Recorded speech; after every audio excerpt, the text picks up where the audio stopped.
ইসলাহি মজলিস মানেই আসলে সংক্ষিপ্ত মজলিস, ছোট্ট মজলিস, যেই মজলিসে বয়ানও কম হয়, বক্তাও কম হয়, সব মিলাইয়া ছোট পরিসরে হয়।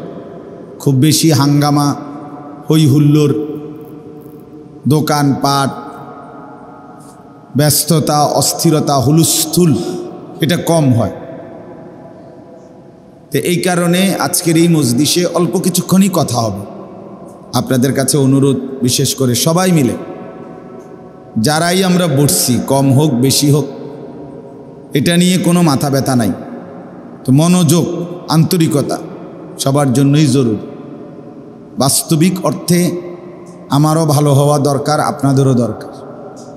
আর ভালো হওয়ার জন্য, জীবনের সৌন্দর্যের জন্য আল্লাহর কোরআন এবং রসুলুল্লাহ সাল্লাল্লাহু আলাইহি ওয়াসাল্লামের সুন্নাহ এর চাইতে দামি, সুন্দর, যৌক্তিক, গঠনমূলক কোনো কথা আর কারো কাছে নেই। বেঁচে থাকার সার্থকতা, জীবনের সার্থকতাই হলো আল্লাহ এবং তার রসুলের ডাকে সাড়া দেওয়া। কোরআনুল কারীমের মধ্যে আছে, আল্লাহ তাআলা বলেন, ইয়া আইয়ুহাল্লাযীনা আমানুস্তাজীবু লিল্লাহি ওয়া লির-রাসূলি ইযা দাআকুম লিমা ইউহয়ীকুম। এই আয়াতের স্পষ্ট অর্থ হলো, আল্লাহ তাআলা বলেন, হে ঈমানদারগণ, পাওয়া, জীবন পাওয়া, বেঁচে থাকা, এটার সার্থকতাই হলো আল্লাহ এবং তার রসুলের অনুসরণ। আমার ঢালকানগর শায়েখ, বাংলাদেশের অন্যতম বুজুর্গ, কুতুবে আলম হজরত মাওলানা শাহ আব্দুল মতিন বিন হুসাইন হজরত দামাত বারাকাতুহুম বলেন, মূলত মানুষ হিসাবে, মুসলমান হিসাবে সেই জীবিত আছে, হায়াত পেয়েছে যে আল্লাহ এবং তার রসুলের ডাকে সাড়া দিয়েছে। সেই মূলত মানুষ হিসাবে জীবন পেয়েছে, মুসলমান হিসাবে তার বেঁচে থাকা। যদি আল্লাহ এবং তার রসুলের ডাকে সাড়া দিতে না পারে, নামাজের ওয়াক্ত অথচ পড়তে পারল না, রোজার ওয়াক্ত অথচ রাখতে পারল না, তো এই লোকটা মূলত, হজরত বলেন, প্রথম কথা হলো সে বেঁচে নাই। সে বেঁচে নাই। আল্লাহ এবং তার রসুলের আনুগত্যবিহীন জীবনকে জীবন বলে না, এটাকে বেঁচে থাকা বলে না, এটাকে হায়াত বলে না। সে মূলত মারাই গেছে। আর যদি বলেন যে না, মারা যায় নাই, আমরা দেখতেছি, সে নাফরমান হইলে কি হইব, সে তো চলতেছে ফিরতেছে, মরে নাই, তো হজরত বলেন হ্যাঁ, তাহলে ঠিক আছে, ধরে নিলেন মরে নাই, বেঁচে আছে। তবে এই বেঁচে থাকা একটা প্রাণী হিসাবে জন্তু জানোয়ারের মতো বেঁচে থাকা।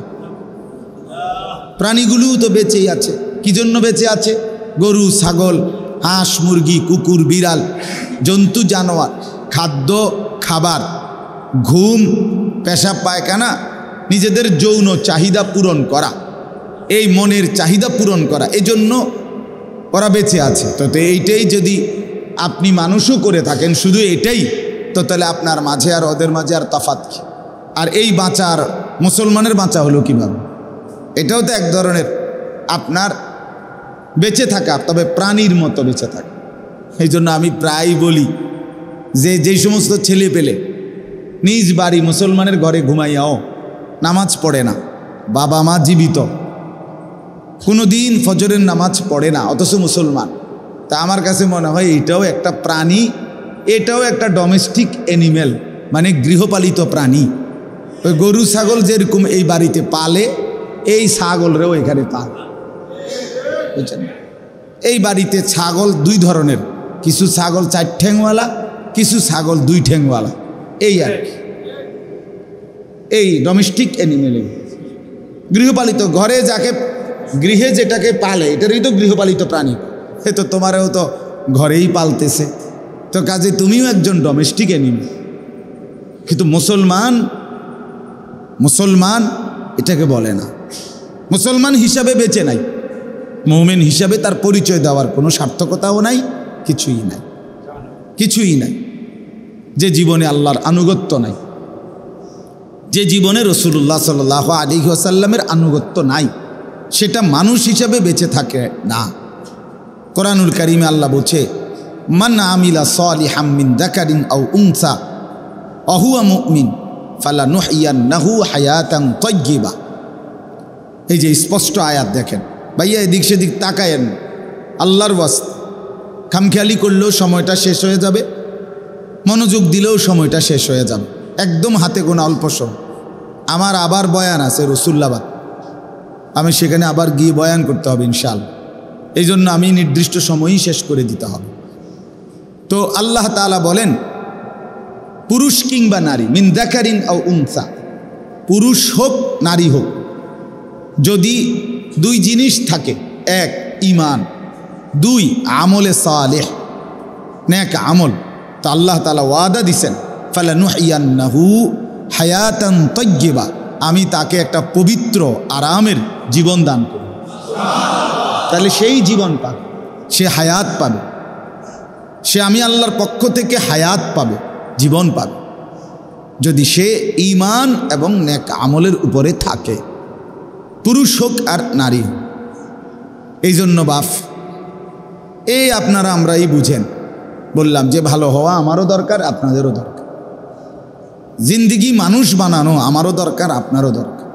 সবাই মানুষ, সবাইকে বলে এই পৃথিবীতে মানুষ উপদেশ দিলেই বলে বাবা মানুষ হও, বলে কি না বলে, বাবা মানুষ হও, মানুষের মতো মানুষ হও, মানুষ হও, এই সবাই তো বলে, কিন্তু মানুষ কিভাবে হয়, মানুষ হয় কিভাবে? শুধুই খাবার, শুধুই ঘুম, শুধুই পেশাব পায়খানা, শুধুই যৌন চাহিদা, লজ্জাস্থানের চাহিদা পূরণ, শুধুই রোজগার, টাকা জমানো, বাজার সদাই, খাট পালং ফার্নিচার, ঘুম আহার নিদ্রা, এর পরে শেষ, এই মিলাইয়া সমান সমান। তো এতটুকুরে আপনার মানুষ হওয়া বলে? তো এতটুকু তো জানোয়ারেরও আছে,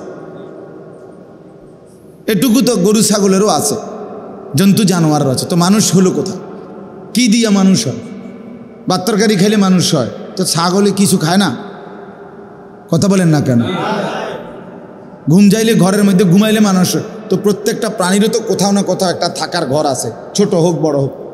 ইন্দুরেরও তো একটা গর্ত আছে, পিঁপড়ারও তো একটা গর্ত আছে, তো তো তো কি হইল? বাচ্চা কাচ্চা, সংসার, এইটা তো তো ছাগল গরু এগুলোর বাচ্চা কাচ্চা নাই, তো এদের যৌন চাহিদা পূরণ হচ্ছে না, তো তাহলে মানুষ কোথায় হলো? আলাদা মানুষের বিশেষত্ব কোথায়? এটা বলেন, ইনসাফের সাথে বলেন। এজন্য সবাই তো বলে সন্তানকে মানুষ বানাইতেছে, বাচ্চাগুলোকে মানুষ বানাইতে গিয়া জীবনটা শেষ করছি। কি মানুষ বানাইছেন? কি বুঝাইতে চাচ্ছেন আপনি? বলেন, একজন বাপ বুঝাই বলেন, আপনি কি বুঝছেন? কি বুঝলেন ওই বেলা? এই আলো এটা নামান, মোবাইল এটা বন্ধ করেন মিয়া। হাতে ধরা মোবাইলগুলো নামায় ফেলেন, হাতে ধরে মোবাইল রেকর্ড করেন না। এক বিন্দু কথাও আপনি যদি 100 বছরও এই হাতে ধরে ধরে মোবাইল ওয়াজ একটা রেকর্ড করেন, একেবারে পৃথিবীর শ্রেষ্ঠ বক্তা না, কাবা শরীফের ইমাম সাহেবেরও আপনার সামনে ওয়াজ করছে, আপনি যেই শুরুতের আছেন এটাই থাকবেন, আপনি কোনো পরিবর্তন হতেন না, আপনি বেহুয়াদেরই থাকবেন, যে হুয়াদের আছে। জিন্দিগি বদলাবে না, জিন্দিগি মোবাইলের মধ্যে ওয়াজ জমবে শুধু এর দূরে। মোবাইলে 1 কোটি ওয়াজও যদি জমে তো কি হবে এতে? কথাটা বলেন না, কি হবে এতে? হ্যাঁ, এরপরে ফায়দা কি? বাংলাদেশের 1 লক্ষ হুজুরের সাথে আপনার একটা ছবি আছে, তো এতে কি হয়েছে? কবর রাজাব মা, এটা ফেরেশতারে জমা দিলেই তো মাশাআল্লাহ, বাপ রে বাপ, তো ছোটখাটো লোক না, হ্যাঁ দামি দামি মানুষ। বাংলাদেশের সব বক্তাদের লগে হের ছবি, হেরে বেহেস্তে দিবে না মানে আপনার একবার হাসর মাঠে টাঙ্গাইয়া থইব। এজন্য নিজের পরিবর্তন দরকার। তো যাই হোক, দেখেন বলতেছিলাম আমরা সবাই চাই নিজ পরিবারকে, নিজের সন্তানদেরকে মানুষ বানাইতে, কিন্তু মানুষ বানায় কিভাবে এটাও তো জানা দরকার, এটাও তো জানা দরকার। তো আল্লাহ তাআলা কোরআনে বলছে লিমা ইউহয়িকুম, আল্লাহ এবং তার রাসূলের আহ্বানে যদি সাড়া দাও তাহলে এর মধ্যেই রয়েছে তোমাদের হায়াত, তোমাদের জীবন, তোমাদের বেঁচে থাকা, তোমাদের মানুষ পরিচয়ের সার্থকতা। আল্লাহ বলছেন ঈমান এবং নেক আমল, এই দুই জিনিস দ্বারা পুরুষ হোক নারী হোক আমি তাকে একটা আরামের হায়াত দেব, হায়াত দেব। তো তাইলে আগে তো হায়াত দিছে, নইলে এতে মানুষ মারফেটেতে বাইরেল কেমন? তাহলে ওইটা মূল হায়াত, মূল হায়াত ঈমান আমলের হায়াত, মূল জীবন সেজদাওয়ালা জীবন, মূল জীবন আল্লাহ তাআলার বন্দিগিওয়ালা জীবন, এটাই হায়াত, এটাই জীবন। আল্লাহ তাআলা কোরআনুল কারীমে বলছেন আল্লাযী খালাকাল মাউতা ওয়াল হায়াতা লিয়াবলুয়াকুম আইয়ুকুম আহসানু আমালা। এই একই কথা। দেখেন আল্লাহ তাআলা বলেন মৃত্যু আল্লাহই সৃষ্টি করেছেন। কে? ওয়াল হায়াতা, এবং জীবন হায়াত আল্লাহই সৃষ্টি করেন। আল্লাহ বলে কেন করেন? আল্লাহ হায়াত কেন দেন? লিয়াবলুয়াকুম, তোমাদেরকে পরীক্ষা করার জন্য, আইয়ুকুম আহসানু আমালা, তোমাদের কার আমল কতটা সুন্দর এটা দেখার জন্য তোমাদেরকে হায়াত দিয়েছেন। তাইলে তুমি মোবাইল টিপার জন্য হায়াত না, সারা রাত নারীর ছবি দেখার জন্য হায়াত না, শুধুই ইকোনমিক্যাল অ্যানিম্যাল। আজকে মানুষকে ইউরোপ, আজকে বস্তুবাদিতা, আজকে পুঁজিবাদী, এই ক্যাপিটালিজম অর্থাৎ সম্পদ জমানোর এক অদম্য নেশা, পাগলা নেশা, হালাল হারাম, বৈধ অবৈধ, জায়েজ না জায়েজ, এইটা আমি বুঝি না। টাকা জমানো এটাই আমার জীবনের সার্থকতা, আমার পড়ালেখার সার্থকতা, আমার সমস্ত সার্টিফিকেটের সার্থকতা হইল আমি শুধু টাকা জমাবো।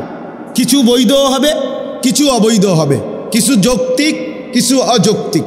অযৌক্তিক বলছে আমারে পরিষ্কার দোয়া চাইছে, হুজুর চাকরিটা যাতে হয় একটু দোয়া করেন। তা আমি কইলাম যে দোয়া করি আল্লাহ তাআলা যেন আপনার উপরে দয়া করে। তো কোনো অসুবিধা আসেনি? আমি কয় না হুজুর, সামান্য কয়টা টাকা চাইছে, আপনার এই টাকাটা যদি দিতে পারি চাকরিটা হয়ে যাবে। কত? যে 12 লাখ টাকা। তো 12 লাখ টাকা দিলে চাকরিটা হয়ে যাবে। তাই বেতন কত? বেতন হইল 8,500 টাকা। তাহলে আমি বললাম যে বেতন হইল 8,500 টাকা, দিতে হবে 12 লাখ টাকা। তো এই টাকা উঠবে কোন সময়? কেমনি উঠবে? এই টিআরডি উঠবো কেমনি? হুজুর ওনারা বলছে 1-1.5 বছরের ভিতরে টাকা উঠতে যাবে। তা আমি বললাম 8-12 96,000, 8,000 করে বেতন হইলে 12 মাসে তো 96,000, আর আরও 6 মাসের বেতন হইলে তাহলে কত? 6-8 48,000। তো এনে তো 1.5 লাখ টাকা না হয়? তো 12 লাখের থেকে 1.5 লাখ বেতন হিসেবে আইলে তো বাকি 10.5 লাখ, 1.5 বছরের ভিতরে বাকি 10.5 লাখ টাকা আসবে কই থেকে? এইটার উত্তর হইলে এই যে হাসি। মানে আপনারা সবাই বুঝছেন এই আর কি। এটা আর বাংলা করার কিছু নাই, ঠিক না কথাটা? না, এটাকে ঘুষ বলে না। এখন ঘুষ আগে বলতো, এগুলো এখন আর চলে না এসব শব্দ। এখন এটা হলো স্পিড মানি। স্পিড মানি অর্থাৎ যেইটা ফাইল কাজ আগায়া দেয়, স্পিড করে আর কি। এটাকে এখন ভদ্রচিত শব্দ ব্যবহার করে, নাউজুবিল্লাহ। তো বলতেছিলাম যে এই যে জিন্দিগি বলেন, তাহলে আজকে আমরা বস্তুবাদিতা, ক্যাপিটালিজম, পুঁজিবাদ আমাদেরকে এটা ঢুকাইছে আমাদের মাথাত যে মানুষ, ম্যান ইজ ইকোনমিক্যাল অ্যানিম্যাল। মানুষ হচ্ছে অর্থনৈতিক প্রাণী, অর্থনৈতিক প্রাণী।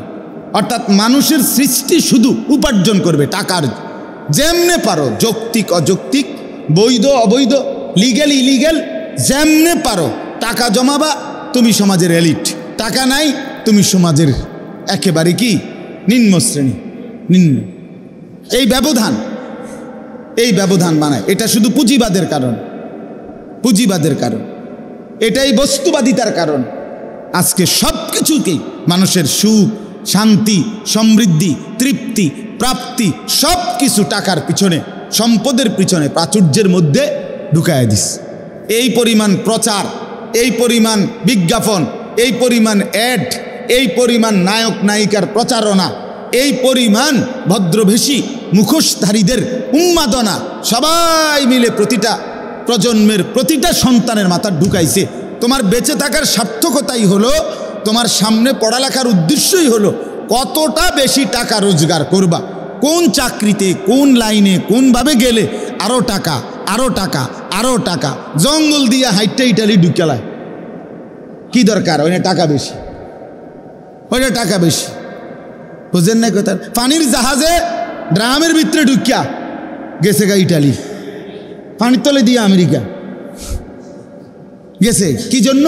টাকা। ওইখানে টাকা বেশি আছে, কোনো রকমে গিয়া পড়তে আনলে হয়েছে বর্ডারে, এরপরে টাকা।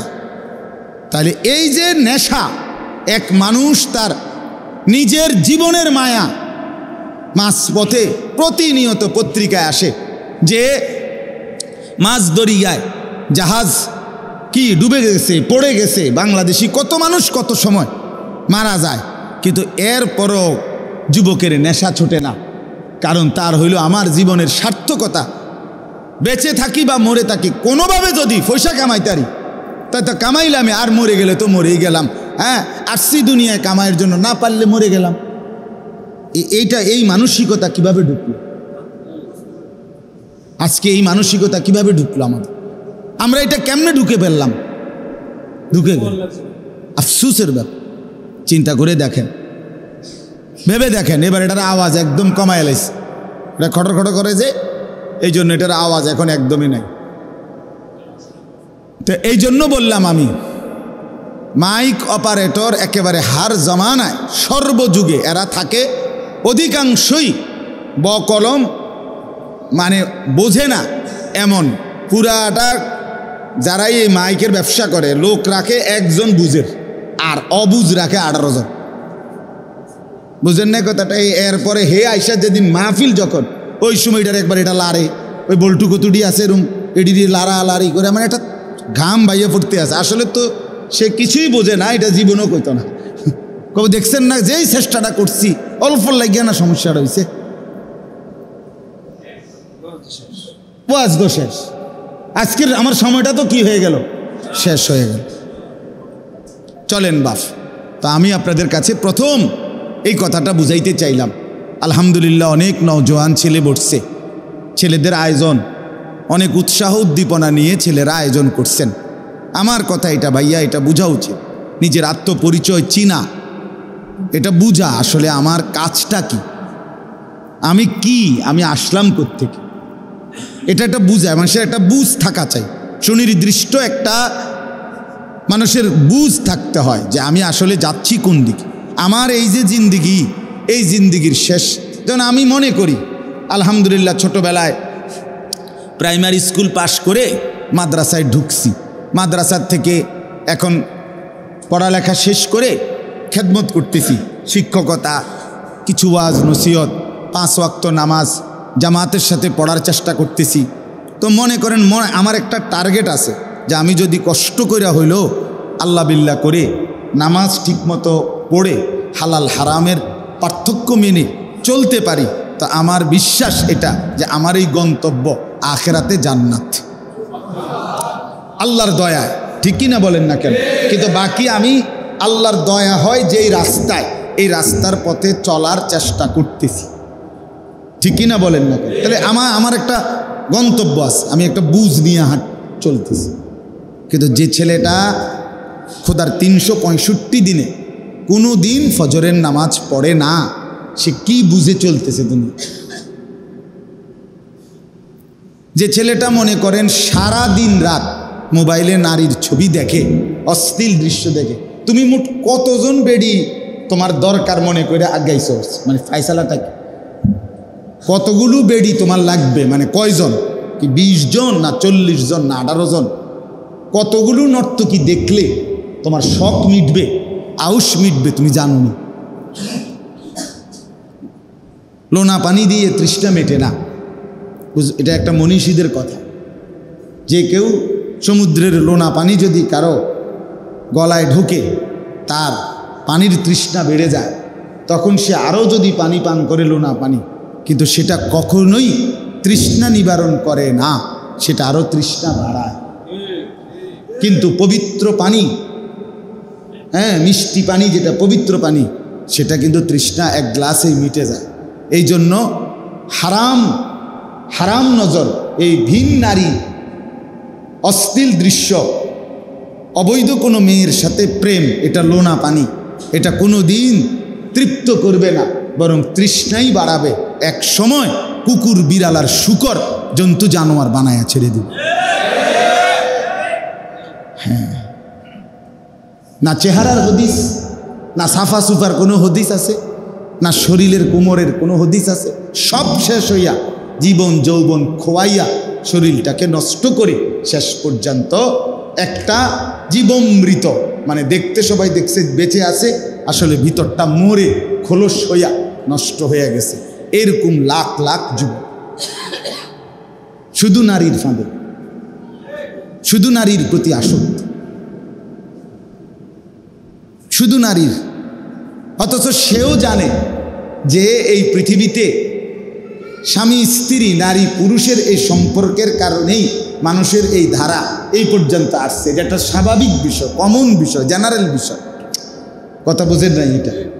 তো কাজেই এই পৃথিবীর এত লক্ষ মানুষ বিয়ে করছে, আল্লাহ তাআলা তাদের জন্য একজন স্ত্রীর ব্যবস্থা করছে, তো আমার জন্য এটা হবে স্বাভাবিক।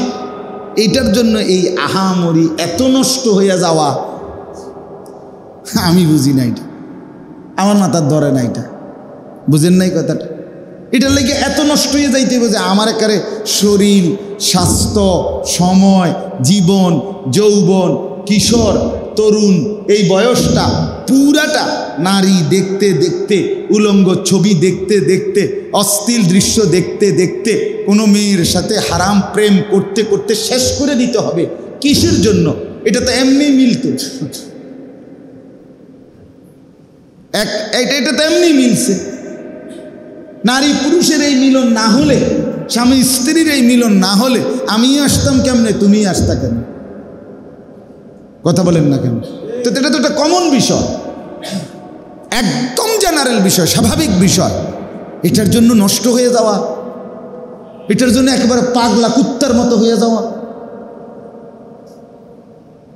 নিজের ইজ্জত সম্মান সম্ভ্রম, নিজের বংশের ইজ্জত সম্মান, নিজের ব্যক্তিত্ব, নিজের রুচি, নিজের শরীর স্বাস্থ্য সব শেষ করে দেওয়া। আস্তাগফিরুল্লাহ। এত বোকা মানুষ হয় কেন? ছেলেটা পড়লো কি, ছেলেটা শিখলো কি, কি জ্ঞান অর্জন করলো, কি পড়ালা? এতগুলো বইপত্র না দেখলাম পড়লো, তো এতগুলো পড়া তুমি এদূর বুঝলা না? তাইলে এত বাংলা, এত অঙ্ক, ইংরেজি, পদার্থ, জীববিজ্ঞান, রসায়ন বিজ্ঞান, উচ্চতর গণিত, ফার্স্ট পার্ট, সেকেন্ড পার্ট, এটি এত কিছু পড়াইয়া তো তোমারে কি শিখাইল, কি বুঝাইলো ভাইয়া? কি শিখলাম? যে নিজের শরীরও নষ্ট করলাম, নিজের হাতটাকেও গুনার কাজে ব্যবহার করলাম, সারা রাত বিনিদ্র অশ্লীল দৃশ্য দেখলাম, এক ওয়াক্ত নামাজও পড়লাম না, একটা সেজদা দিতেও মন চায় না। তো এটা কি পড়ালেখা করলো, কি শিখলো, কি মানুষ হইল? আমি বুঝি না। কে পড়াইলো, কি পড়াইলো, তার বাপ মাই কি বুঝলো, এইটাই কি বুঝলো আমার? হায় হায় রে মুসলমান, আফসোসের ব্যাপার, আফসোসের ব্যাপার। এই জন্য এতক্ষণের এই কথার দ্বারা আমি প্রথম এই কথাটাই বুঝাইতে চাইলাম। আমার প্রথম বিষয় এটা বললাম আপনাদের কাছে, ছেলেরা তোমাদের কাছেও ভাই, আজ কেউ দরদ নিয়া, মায়া নিয়া, কাছেটাই না, নিজ সন্তানকেও বুঝাইতে রাজি। সবার হিসাব হইল টাকা পয়সা, বাবা মা, আত্মীয় স্বজন, দাদা দাদি, এই সবাই কথা আর মাইত না চাই, জিঙ্গাও ফরলে ফরবনি, নাহলে বিদেশ পাঠাই দাও, উদয় এত ঝামেলা সহ্য হয় না, খালাস। বুঝেন নাই কথাটা? খালাস। ঘরওয়ালারা সিদ্ধান্ত নিছে জিঙ্গাও ফরবো কি না, ফরলে ফরুক, না ফরলে হুদা, সময় নষ্ট করে লাভ নাই, কি করে দাও, বিদেশ ফাটাই দাও। কোগা টাকা ফাটাইলে কামে দিব, জমি জমা কিনতে পারবো, বিল্ডিং করতে পারবো, বাইরের মধ্যে বাজার সাজার খাইতে পারবো ভালো, পরে আপনার মহিলারা, নারীরা সবাই বাজারে মার্কেটে ঘুরতে পারবো, খালাস। আহা, এই ছিল মানুষ, এতটুকুই ছিল মুসলমান। এই হলো পরিবার, এই হলো সন্তানের জীবন গড়া, এটাই মানুষ বানানো। আল্লাহ আমাদেরকে বুঝার তৌফিক দান করেন। এই জন্য যুবক ভাই, আজকে সময়ের বড় দাবি হলো কমপক্ষে নিজেকে নিজে একাকী হলো ভাবা যে আসলে আমার ডান বাপ কেউ যদি আমার ভালো নাও চায়, আমার তো নষ্ট হলে ঠিক হবে না। আমি অনুরোধ করলাম, এই একজন ছেলেও যদি মনোযোগ দিয়া বুঝে থাকো আমার এই কথাটা ভাববা যে আমার কেউ তো আমারে কিছু বলে না, আমি এমন হয়ে গেলাম। এই যে আমি এক ওয়াক্ত নামাজ পড়ি না, কেউ কিছু কয় না। আমি যে সারাদিন মেয়ে ছবি দেখি, কেউ আমাকে কিছু বলে না। কারণটা কি? এইভাবে সবাই ছেড়ে দিল তোমারে, এর পরিণতি কোথায়? এর গন্তব্য কোথায়? তুমি সারা রাত উলঙ্গ ছবি দেখার পরেও তোমার ভিতরে একটু ভয়ও আসলো না যে কেউ দেখে ফেললে কি বলবে? কিছুই বলবে না, সে বোঝে এটা। কেউ জানবেও না, দেখবেও না, দেখলেও কিছু বলার সাহসও নাই, কিছু বলার মতো কারো রুচিও নাই। তাহলে এই যে তোমাকে সবাই ছেড়ে দিল, ফেলে দিল, আপন মা বাপও ভুলে গেল, এর চাইতে বড় লানত, অভিশাপ আর কি হইতে পারে? বেটা, তোর উপরে এত বড় খোদার গজব আর কি পড়তো? হ্যাঁ, কেউ তোর খোঁজ রাখে না বেটা। তোর চরিত্রহীনতায়, বন্যার পানির মতো চরিত্রহীনতার মধ্যে তুমি ছুটছ। নারী, জিনা, ব্যভিচার, নিজের হাত নষ্ট করা, যা বুঝানোর বুঝছো তো, যৌন লিপ্সায়, শাহওয়াতের তাড়নায় শরীর, যৌবন, দেহ নষ্ট করা, অথচ কেউ বাধা দিচ্ছে না, কেউ কিছু বলতেছে না, কেউ নজরও রাখতেছে না। আমি তো আমার মাকে দেখছি বারান্দার মধ্যে, আমি মোড়া দিয়া বইছি, মোড়া, এটা আমি আরো বয়ানে কইছিও, বারান্দায় মাদ্রাসার থেকে আইসা মোড়া দিয়া বারান্দায় একটু বইছি, মা রান্নাঘরে, আমি মোড়াত বইয়া মার লগে কথা কইতেছি। মা আমারে কইতেছে, আনিস ভিতরে আয়ালা। তা আমি ভিতরে আইসা বললাম, মা কি তৈছে? বইলাম কদ্দুর? কয় না, হে ঘরের কাজের মেয়ে জানালা দিয়া তোর দিকে চাইয়া রয়েছে। মা এটা নজর রাখছে। আমার মা আমার স্পষ্ট মনে আছে, মা এটা কি রাখছে? নজর রাখছে। সে আমার মা, তিনি আমার মা। হ্যাঁ, এই এখন আমার বয়স, আমার আলহামদুলিল্লাহ এই ওয়াজের ছোটোখাটো আল্লাহর দয়া যেটুকু কথা বলার আল্লাহ তৌফিক দিস, এই বয়ানের বয়স 20 বছর। তো এই 19-20 বছরের ভিতরে এখনো আমার আম্মা বয়স্ক, আমার বাসায় আছে, এখনো আছে। মায়ে এখনো বলে ভূত। মা, আমগো দেশের ভাষা তো নোয়াখালীর মতো লাকসাম, ভূত চাইও মানুষের লোকে টাকা টুকা লইয়া ঝামেলা করো, এখনো মা বল। কসম আল্লাহর, মা এখনো বলে। এই যে মানসিকতাটা, আজকে সন্তান আপন ঘরে নষ্ট হয়ে যাচ্ছে, তোমারে কেউ কিছু বলে না। তোমারে এক মোবাইল তোমারে পৃথিবী থেকে বিচ্ছিন্ন করে দিছে। এই মোবাইলই তোমার জীবন, যৌবন, হাসি, কান্না, আনন্দ, বেদনা, রোদ, বৃষ্টি, আবেগ, অনুভূতি, রাগ, শোক, সব কিছু মোবাইল। মোবাইল এটার সাথেই সে নিজে নিজে কথা বলে, মোবাইল সামনে রাইখা নিজে নিজে হাসে। একটা ছবি উঠল, এবার এদিকে একটা, এটা উঠল, একবার হাত উঠাইলো, একবার ঠ্যাঙালগি দিল, একবার মোটরসাইকেলের মধ্যে কাইত হইল, একবার মেন রাস্তার মাঝখানে শুয়া লাইল, আরেকবার রাস্তার সাইডে গিয়ে একটু বাঁকা হইয়া দাঁড়াইলো, আবার ব্রিজের কোনার দাঁড়াইলো। আচ্ছা, এটা যদি একেবারে আল্লাহর কসম করে ভাইয়া বলেন, এটা যদি তুমি ছাড়া একজন মানুষ অন্য কেউ এরকম রাস্তার পাশে করে, যে কোনো লোক কি বলবে? যে এই পাগল এটা এরকম করে, বলবে কিনা? তো তুমি তাহলে তুমি পাগল না তো কি? তুমি তার সিরা না তো কি? এই জন্য আমার পরিষ্কার, আমার ফতুয়া, এটা ব্যক্তিগত, কেউ একমত হওয়া জরুরি না।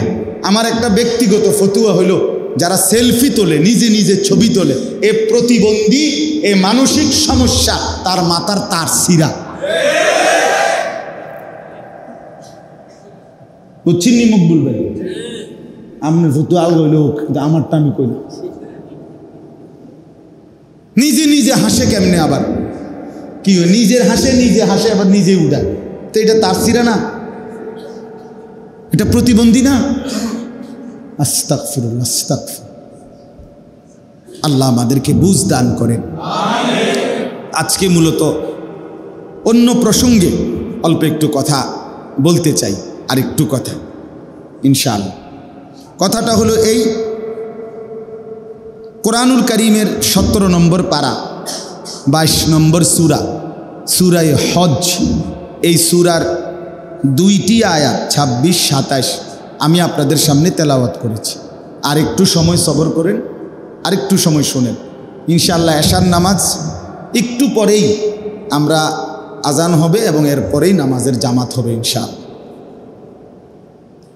মূলত এই মুহূর্তে আরবি যেই মাস চলতেছে, এটা হলো পুরাপুরি হজ্জের মাস। কিসের মাস? কোরআনুল কারীমের মধ্যে আল্লাহ তাআলা ইরশাদ করেছেন, আল হাজ্জু আশহুরুম মা'লুমাত, হজ নির্ধারিত কয়েকটি মাসে হয়ে থাকে। তার মানে নির্ধারিত কয়েকটি মাস। তাহলে বোঝা গেল মন মতো না, বরং কি নির্ধারিত। এই নির্ধারিত মাসগুলো হচ্ছে 3। নবী সাল্লাল্লাহু আলাইহি সাল্লাম বলেন, শাওয়াল, যুলকাআদা, যুলহজ্জা।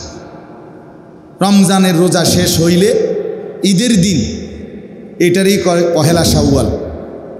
ঈদের দিন যেদিন, সেদিনরে কি বলে? শাওয়াল মাসের 1 তারিখ। ওই দিন থেকে মানে শাওয়াল মাস পুরাটা, যুলকাআদা মাস এরপরে জিলহজ মাসের 10 তারিখ পর্যন্ত এটাকে বলে হজ্জের মাস। মানে এই সময়ের ভিতরেই আল্লাহর বান্দা আল্লাহর ঘরের উদ্দেশ্যে হজ আদায় করবার জন্য যায়, হজ আদায় করে এবং এরপরে বা তরতিব ধারাবাহিকভাবে ফিরে আসে। তাইলে এই মুহূর্তে এখন এই যুলকাআদা মাস, জিলকদ মাস, এটা হজ্জের মাস। এখন হজ্জের মাসই চলতেছে। সারা পৃথিবী থেকে আল্লাহর বান্দারা কম বেশি সারা বিশ্ব থেকে মুসলমান আল্লাহর ঘরের উদ্দেশ্যে যাচ্ছে। এই মুহূর্তে প্রতিদিন ফ্লাইট চলতেছে। সারা বিশ্ব থেকে দলে দলে, হাজারে হাজারে, লাখে লাখে মুসলমান আল্লাহর ঘর কাবার কাছে ছুটছে। এই মুহূর্তেও যদি কল্পনা করেন, তো এই মুহূর্তেও আল্লাহর ঘরের চারদিকে লক্ষ লক্ষ মানুষ ঘুরতেছে। সুবহানাল্লাহ, আল্লাহর ঘরের চারদিকে ঘুরতেছে। এই হজ, এইটার একটু গুরুত্ব আপনাদের কাছে সামান্য একটু বলা, এটা ছিল উদ্দেশ্য। আমাদের মুসলমানদের জন্য ইবাদত, আমরা যে আল্লাহর ইবাদত করি, এই ইবাদত মোটা দাগে মৌলিকভাবে 2 প্রকার। এক প্রকার হলো ইবাদতে বাদানিয়া, শারীরিক ইবাদত, যেগুলো শরীর দিয়া করতে হয়। আরেকটা হলো ইবাদতে মালিয়া, আর্থিক ইবাদত, যেটা অর্থ দিয়া আদায় করতে হয়। এই মুসলমানদের সমস্ত ইবাদতের মধ্যে এই 2টা জিনিস জড়িত। কিছু আছে একেবারে শুধু শারীরিক ইবাদত, কিছু আছে আর্থিক ইবাদত। আবার এমনও আছে যেটার মধ্যে আর্থিক শারীরিক 2টারই সমন্বয় আছে। এর মধ্যে এই আর্থিক এবং শারীরিক ইবাদত 2টা মিলাইয়া সমন্বিত ইবাদত হলো হজ। এটা আদায় করার জন্য শরীর দিয়া নির্দিষ্ট জায়গায় যাইতেও হয়, আবার নির্দিষ্ট পরিমাণ টাকাও খরচ করতে হয়। তাহলে বাইক বইয়া কোনো কি করা যায় না, হজ করা যায় না। 1 কোটি টাকা খরচ করলেও সেটা হবে। তাইলে এখন আসেন, মোটা দাগের একটা কথা বুঝতে হবে, সেটা হলো আমাদের মুসলমান সমাজের মধ্যে শারীরিক ইবাদত যেগুলো, এগুলো করবার প্রতি মুসলমানদের যদিও কিছুটা, সকলের না, মোটামুটি একটা ভালো অংশ মুসলমানদের শারীরিক ইবাদত আদায় করে। রোজা, নামাজ, জিকির, কোরআন তেলাওয়াত, তাহাজ্জুদ, আউয়াবিন, এশরা, চাশতের নামাজ, জিকির আজকার, মনে করেন এগুলো শারীরিক শরীর দিয়ে করতে হয়, ঠিক কি না বলেন না? তো এগুলো মোটামুটি মুসলমানদের মধ্যে একেবারে ব্যাপক না হোক মোটামুটি অংশ আদায় করে, পুরুষরাও নারীরাও। নামাজও পড়ে, রোজাও রাখে, এরপরে আপনার জিকির করে, কোরআন শরীফ তেলাওয়াত করে, আউয়াবিন পড়ে মাগরিবের পরে, সকালবেলা এশরাকের নামাজ পড়ে, রাত্রিবেলা তাহাজ্জুদের নামাজ পড়ে, সব সময় তাসবিহ তাহলিল করে, আল্লাহ বিল্লাহ করে। কিন্তু আর্থিক ইবাদত যেটার মধ্যে খরচ করতে হয়, এটার মধ্যে যে শ্রেণী শারীরিক ইবাদত করে না, এখানে এই আর্থিক ইবাদতের ক্ষেত্রে এই পার্সেন্টটা আরও অনেক কমে আসে। অর্থাৎ একেবারে সামান্য সংখ্যক মুসলমান আর্থিক ইবাদতের প্রতি আগ্রহী বা মনোযোগী, বাকি অধিকাংশই এই ব্যাপারে গাফিল। দান, সাদাকা, আর্থিক ইবাদত, এই ব্যাপারে প্রত্যেকের মধ্যে বখিলি, কৃপণতা। যাকাত একটি আর্থিক ফরজ ইবাদত। আর্থিক কি ইবাদত? ফরজ ইবাদত যাকাত। কিন্তু এইটা সম্পর্কে শতকরা 95-98% মুসলমান এটা জানেও না, বোঝেও না, জিজ্ঞাসার প্রয়োজনও করে। আপনি বলেন এখানে, এখন বলেন যারা একের বাচ্চা ছেলে, কিশোর তরুণ, অবকথা বাদ দেন, যারা কিছু টাকা পয়সা রোজগার করেন, চাকরি করেন, ব্যবসা করেন, কিংবা কামাই রোজগারি আছে, জাগা জমি আছে, তারা কয়জন এই পর্যন্ত কোনো আলেমে দ্বীনের কাছে আইসা জিজ্ঞেস করছেন যে হুজুর আমার মোট এই সম্পত্তি, সহায় সম্পত্তি আছে, এই অবস্থায় আমার উপরে জাকাত ফরজ হইল কি না, হইলে কদ্দুর হইল, কদ্দুর দিমু, এটা বুঝার চেষ্টা করছে নিজ গরজে, যেহেতু এটা ফরজ। এরকম মুসলমান পাওয়া যাবে একদমই অল্প, একদমই অল্প। কারো মন চাইলে কিছুটা জাকাত দেয়, কারো মন চাইলে দেয় না। কিন্তু এটা যে একটা ইবাদত এবং এটা যে ফরজ, এটা যে গুরুত্বপূর্ণ, এটার প্রতি মনোযোগ, আন্তরিকতা, যথাযথ মাসআলা বুঝা, শরীয়তের বিধান বুঝার আগ্রহ একদমই কম, একদমই কম। আচ্ছা, 2 নাম্বার, কোরবানি। এটা একটা আর্থিক ওয়াজিব ইবাদত। ফরজ আর ওয়াজিব হুকুমের মধ্যে যদিও 2টা, কিন্তু আমলের ক্ষেত্রে বরাবর। ফরজও বাদ দেওয়া যায় না, ওয়াজিবও টোটালি বাদ দেওয়া যায় না। কথা বুঝিনি আপনি? ফরজ ওয়াজিব হুকুমের মধ্যে কি আছে, এক স্তর কম বেশ, এটা ফরজ, এটা ওয়াজিব, কিন্তু পালন করার বেলায় 2টাই সমান। ফরজ বাদ দেওয়া যায়, ওয়াজিব বাদ দেওয়া যায় না। তাইলে কোরবানি একটি ওয়াজিব আর্থিক ইবাদত, কিন্তু আমাদের সমাজের কয় পার্সেন্ট মুসলমান ঠিকমতো এই কোরবানিটা আমার উপরে ওয়াজিব হলো কি না বাস্তবিক অর্থে, আমি এবারে অভাবে থাকি, আমার টাকা পয়সা কম হোক, কিন্তু আমার উপরে যদি ওয়াজিব হয় তাইলে তো আমাকে করতেই হবে, ঠিক কি না বলেন না কেন? আমার এখন বিরাট ঝামেলা, এরপরেও আমার ছেলেটা অসুস্থ, তো তাইলে কি আমাকে ডাক্তার দেখাইতে হবে না? আমার এখন ব্যবসায় টাকা দরকার, অনেক টাকা, কিন্তু তাই বলি কি আমি আমার সংসারের বাজার করতে হবে না? তাইলে কোরবানি এটা একটা আর্থিক ওয়াজিব ইবাদত।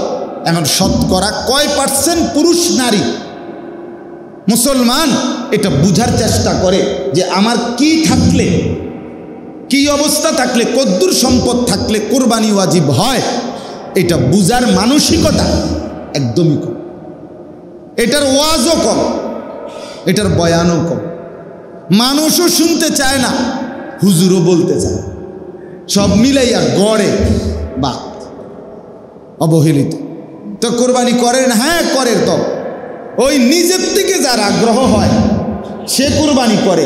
আরেকটা হইল সারা বাংলাদেশে মুসলমান যদি হয় 14 কোটি, মুসলমান যদি হয় 12 কোটি, তো এখন এই মুসলমানের ভিতরে এটার বুঝ যে না আমার উপরে কোরবানি ওয়াজিব হলো কিনা, যদি হয় আমাকে দিতেই হবে, এই বুঝ নিয়া এই মাসআলা জেনে বুঝে সকলেই পালন করে বা সংখ্যাগরিষ্ঠ সংখ্যা পালন করে, এমন কয়জন? এমন আপনি একটা উদাহরণ দেই, ছোট্ট একটা উদাহরণ দিলে বুঝবেন। মনে করেন ফুত বিদেশ থাকে, বাপ মা জীবিত, ছেলেটা সব সময় বাড়িতে টাকা পাঠায়, 20,000 10,000 করে 2 মাস পর পর 1 মাস পর পর বাড়িতে কি পাঠায়? টাকা পাঠায়। মা বাবা এটা দিয়ে সংসার চালায়, বউ বাচ্চা নিজেদের জীবন চলে, ভালো কথা। কোরবানি আসছে, এখন ছেলেটা বিদেশ থেকে বাড়িতে 30,000 টাকা পাঠাইছে, বুঝছেন? কিন্তু এই ছেলেটার কাছে কোরবানি ওয়াজিব হওয়া সমপরিমাণ টাকা তার কাছে আছে। 52.5 বড়ি রূপার যেই দাম, 52.5 বড়ি রূপার দাম যদি 1000 টাকা বড়ি হয় তো 52,500 টাকা রূপার বড়ি। 800, 700, 1000 কিংবা 1200 এর মধ্যে উঠানামা করে, বুঝলেন? রূপার বড়ি 3000 4000 টাকা হয় না, 1000 1200 1300 800 কখনো কমে যায় কখনো বাড়ে, এর মধ্যেই থাকে। তাইলে 52,500 অথবা 60,000 ধরেন, যদি 1200 একটু বাড়ে, এই টাকাটা এই ছেলেটার কাছে আছে। বিদেশে না বিদেশে আছে, তার কাছে তার ব্যাংকে জমা আছে, অথবা তার বউয়ের কাছে যে বাইর টাকা পাঠাইছে সেখানে আছে, অথবা কোনো সমিতির মধ্যে লাগাইয়া রাখছে, অথবা ব্যাংকে জমা করে রাখছে, যেখানেই হোক তার কাছে মনে করেন টাকা। সে কি শুধু এই মাসে, মে মাসে, এখন এই মে মাসে যে বাড়িতে যে 30,000 টাকা পাঠাইছে, তার কাছে বিদেশের এই ছেলেটার কাছে শুধু এই 30,000 টাকাই না, আর টেয়া নাই? কথা বলেন না কেন? আর টাকা নাই তার কাছে? তাইলে এই পরিমাণ টাকা, ওই যে 52.5 বড়ি রূপার সমপরিমাণ দাম পরিমাণ টাকা, তার নিত্য প্রয়োজনীয় বাজার খরচ, সংসার খরচের অতিরিক্ত যদি থাকে, কোন দিন?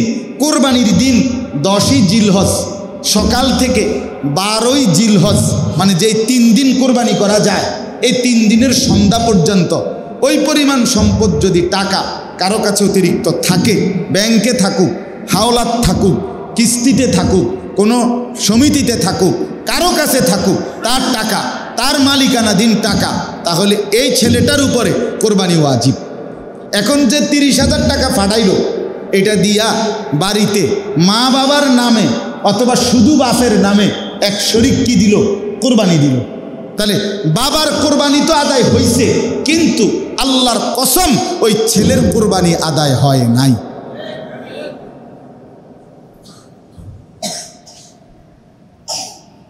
ওই ছেলের কি আদায় হয় নাই? তো তাহলে ওই ছেলের কোরবানি যে আদায় হয় নাই, এভাবে যে 10 বছর,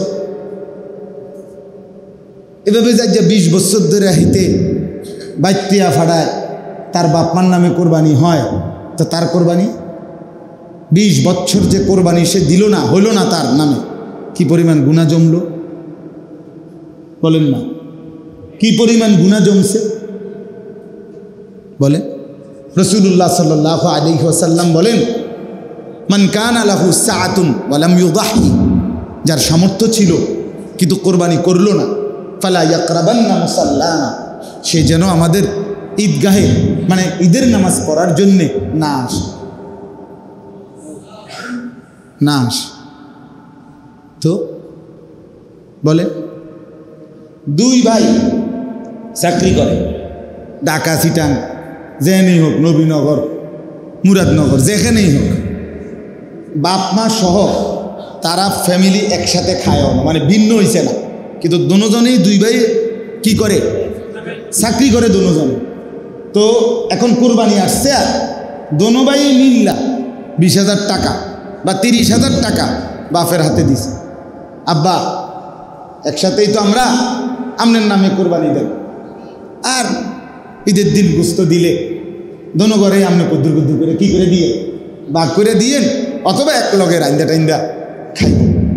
কোরবানি না কুদ্দুর দেও, হ্যাঁ মিল্লা জিল্লা তো গোস্ত সবাই খামু আমি। এখন এই যে দুই ছেলে, এই দুই ছেলের কাছে তো ওই যে বাপের হাতে যে 30,000 টাকা তুলে দিল, এই টাকার অতিরিক্ত তাদের কাছে জমা কোনো টাকা নাই। তাহলে এই দুজন তো আলাদা আলাদা টাকার মালিক, তো তাহলে এই দুনো ছেলের উপরে তো কোরবানি ওয়াজিব। তো এদের কোরবানি আদায় হলো কই? কথা বলেন না কেন? এদের কোরবানি কই আদায় হলো?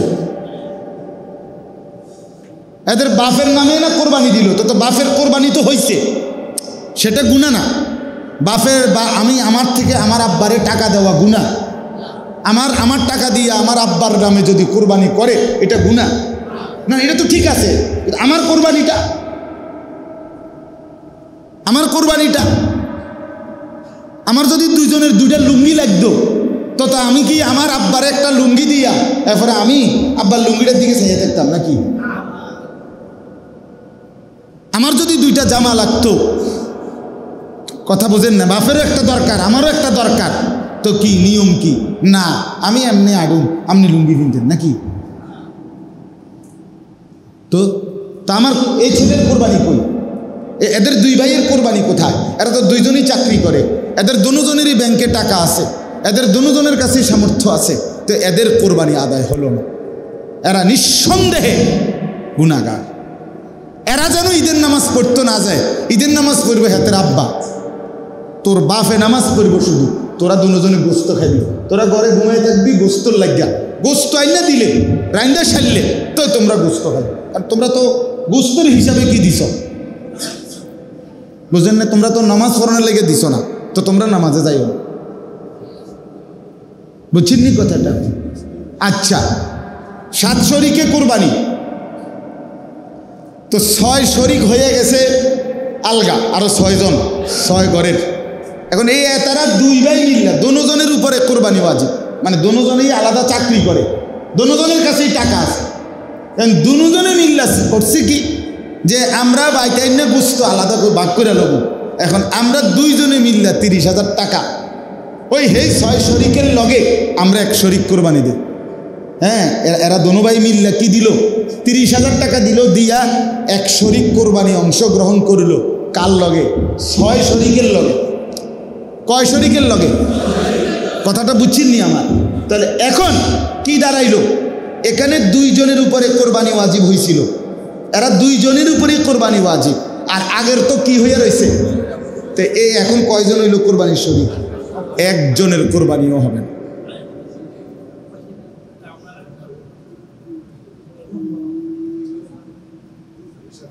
একজনের কোরবানিও কি? তোরাও মার খাইলি, তারাও শেষ করবি।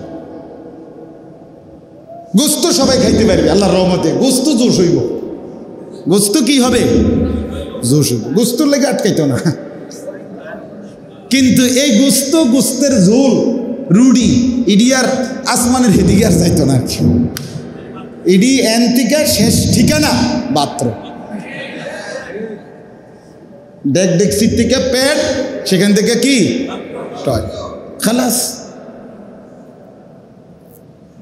আল্লাহ আমাদেরকে মাফ করে দেন।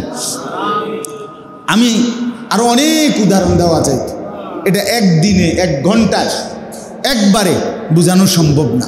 আমি শুধু উদাহরণ দিলাম, গুরুত্বটা বুঝাইতে চাইলাম। কি পরিমাণ মুসলমানের উপরে কোনো মহিলা তার কাছে 1 বড়ি 1.5 বড়ি স্বর্ণ আছে, ওই কোরবানির ঈদের দিন, এই 10ই জিলহজ কোরবানির ঈদের 3 দিন তার কাছে ওই সময় স্বর্ণ রৌপ্যর সাথে আরো 10,000 টাকা আছে। এ বুড়ির ফুতেই আলগা, মা আব্বারের সংসারের যা যা টাকা লাগে তীর তো দিছি, আমনের লাগে মা 10,000 টাকা 5,000 টাকা আমনের আলগা দিছি, এটি হাবড়াতে কইেন না, আমনি খরচ করেন রাখেন। এভাবে ফুতে মনে করেন এ বুড়িরে সবসময় টাকা দেয়। বুঝছিনি কথাটা? আমার আম্মা একেবারেই অসুস্থ, কিছু তেমন বুঝেও না, কেমন আমার বাসাতেই এখন আসে, থাকে, খায় দায় সব কিছু, মার কোনো কিছুর দরকারও নাই। আজকে সকালেও নাস্তার আগে দিয়ে দেখি মায় টাকা গণে। আমি বললাম মাইরি চাই কদ্দুর গণে, চাই আমি কত, চাই দিয়ে 11,000 টাকা, 500 টাকার নোট সব দি, 22টা নোট, 11,000 টাকা। ওই যে আমি বড় ভাই মেজো ভাই তারা কেউ 500 কেউ 1000 কখনো কখনো দেয় না মারে, তো মা এই টাকা এটি জমাইয়া ব্যাগের মধ্যে ফরে দিচ্ছে। কথা বুঝছেন কিনা বল? এরকম মহিলাদের মধ্যে থাকতে পারে কিনা? অ্যাভেলেবেল। আসেনি মানে আসেনি মানে আজ থেকে 20 বছর আগে 30 বছর আগে অন্যরকম ছিল। আগে আমাগো বাপ চাচা দাদারা বেডিতে রাতে স্যারে নাও দিত না। আমি আমার আব্বারে দেখতাম আরেক দিকে ফিরে টেয়া গনে। কথার কথায় আগে ছিল না, মহিলারা সাহসও করতো না। বেড়াইতে টেয়া পয়সা খবর লইব, হিসাব লইব, বাবা। কেন এখন পুরুষ তার সমস্ত ইনকামের টাকা পয়সা সব হিসাব জমায়ে রাখে। উনি এলেন এটিএম বুথ। এটিএম বুথ বুঝেন না, যেটাতে টেয়া বাইর করে। মহিলার কাছেই টাকা থাকে, মহিলার কাছে অ্যাভেলেবেল টাকা থাকে। তাহলে কোনো মহিলার কাছে যদি ওই স্বর্ণরৌপ্য এবং এই যে আলগা টাকা ওই 3 দিনে 10,000 টাকা 5,000 টাকা আছে ওনার কাছে, 1 বছর মেয়াদি না, ওই 3 দিনের মধ্যে আছে, তাহলে এই দুইটা মিলাইলে ওই যে স্বর্ণ যে আছে ওনার গহনা আর এই টাকাটা, এই দুইটা মিলাইয়া যদি 52.5 ভরি রূপার দাম সমপরিমাণ হয়, এই ধরেন দাম 52,500 বা 55,000 বা 60,000, তাহলে এই মহিলার উপরে আল্লাহর কসম নিঃসন্দেহে কোরবানি ওয়াজিব। এখন বলেন কি পরিমাণ মহিলার উপরে কোরবানি ওয়াজিব? কথা বলেন না, কি পরিমাণ মহিলাদের উপরে কোরবানি ওয়াজিব বর্তমান সময়? যেই কোনো মহিলার কাছে আপনি স্বর্ণ পাইবেন, বেডির ভ্যানিটি ব্যাগের মধ্যে খুঁজলে 5-10 হাজার টাকা আলগা পড়ে রয়েছে, মানে ফুরানো হয়ে গেছে, টাকা এটি খরচ করে না। কি খরচ করবো না, তো কাজ নাই, অন্য কোনো হয়তো দরকার নাই, স্বামী তো সব করতেছে।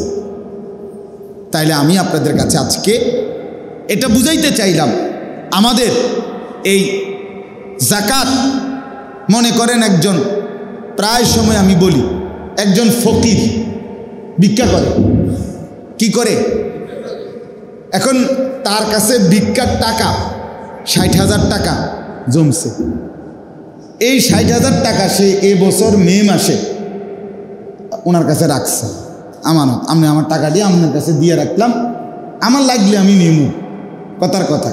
আচ্ছা, এবার এই লোকটা চলতেছে প্রতিদিন তার ওই ভিক্ষার টাকা দিয়ে, তার তো ডেইলি ইনকাম আছে, এটি দিয়েই তার কি চলে, মনে করেন চলতেছে। তো এই 60,000 টাকা যেমনের টাকা এমনে আগামী বছরে মে মাস পর্যন্ত 1 বছরে এই টাকা উনি আর নেয় নাই, এটা লাগেও নাই হাতের। হাতে তো কি দিয়ে চলে? ডেইলির ভিক্ষার টাকা দিয়ে চলে। এই ভিক্ষুক এই 1 বছর যখন পূর্ণ হলো, কিসের উপরে? 60,000 টাকার উপরে। এই বছর আইসা 1 বছর পরে ওই যে 52.5 ভরি রূপার দাম সমপরিমাণ এই টাকার মূল্য কিনা? কথা বলেন না কেন? এই টাকা 60,000 টাকা এখন 52.5 ভরি রূপার দামের তো উপরে না, এবং এটার উপরে 1 বছর হইল কিনা? এই ফকিরের উপরে জাকাত দেওয়া এই বছর এই 60,000 টাকার ফরজ। হ্যাঁ, ফরজ। তাহলে আমরা যে মনে করে নিছি জাকাত শুধু বড় লোকে দিতে হয়, এটা কোন কিতাবে বলছে? জাকাত বড় লোকের উপরে ফরজ হয়? পৃথিবীর কোনো কিতাবে, আসমানের নিচে জমিনের উপরে কথা নাই যে জাকাত বড় লোকের উপরে ফরজ। না না, শরীয়ত কর্তৃক একটি নির্দিষ্ট পরিমাণ অর্থ যার কাছে 1 বছর পরিমাণ থাকে তার উপরে জাকাত ফরজ হয়।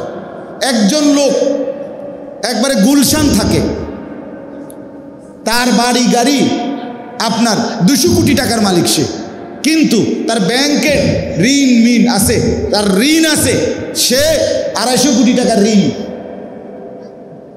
আমার আপনার কাছে না 1 কোটি টাকা অনেক কিছু মনে হয়, বড় বড় শিল্পপতি, গার্মেন্টস মিল ফ্যাক্টরির মালিক, এরা শুরুই তো করে 100 কোটি 200 কোটি লইয়া, কথাই শুরু করে দিল। কথা বুঝছেন না?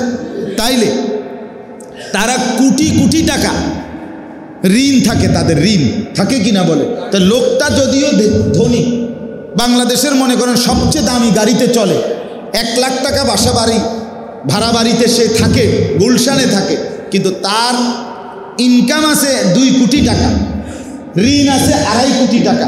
এখন এই বেটার উপরে জাকাত ফরজ? 1 টাকাও ফরজ। তো এবারটা তো ধনী,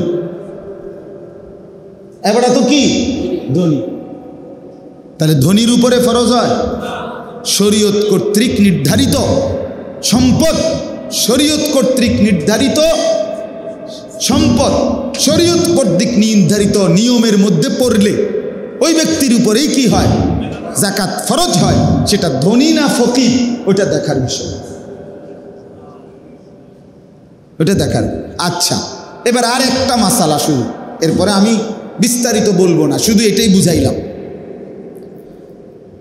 হজ কোনো ব্যক্তি মনে করেন ওনার না, আমি ধরেন আমার 4টা ছেলে মেয়ে, 2 মেয়ে 2 ছেলে, আমার বিবি, তাহলে এই নিয়ে আমার ফ্যামিলির সদস্য এখন আমরা 6 জন, আমি, আমার স্ত্রী আর আমার 4টা ছেলে মেয়ে।